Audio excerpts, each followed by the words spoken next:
Joining us now is Allianz Chief Economic Advisor Mohamed El-Erian, who joins me now. It's great of you to join us, and thank you so much for your time.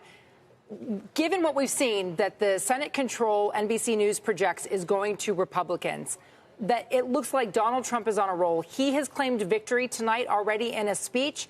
NBC News has not yet called it. But, Mohamed, what should be priority number one if there's a new administration and new leadership in the Senate? So while NBC News hasn't called it, the market has called it.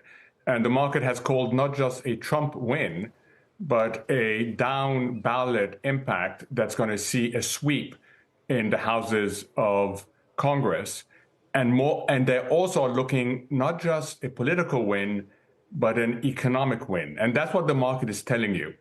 So what are they seeing? They're seeing pro-growth policies led by deregulation. They are worried about tariffs, and you see that in the way different segments are reacting. They are worried about the deficit, and you see this in what has happened to 10-year yields.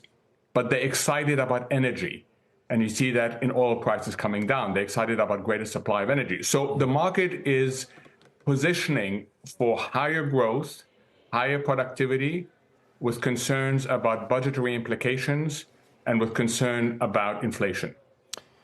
How worried, Mohamed, should China be? Because we hear about these tariffs. We'll see if they happen. Again, candidates for the history of time have promised things or said things that did not happen. We already have tariffs on China. Trump has threatened to increase those tariffs. A, do you believe that will happen? And B, if it does, what would be the downstream effect on inflation or consumer sales or corporate sales? So I believe that there will be some increase in tariffs. Won't be as big as what the president has indicated in some of his speeches. I think tariffs act as a pressure point for lots of countries around the world. In the case of China, they act as a pressure point for China to live up to its global responsibilities. I think most people agree that China has not lived up to its global economic responsibilities. So, yes, you will see quite a lot being threatened. It will have an impact on inflation. But then the question will become, how big is the disinflationary impact of the higher growth, higher productivity measures? And the market right now is excited about the prospect for higher growth and higher productivity, but worried about the prospects for inflation.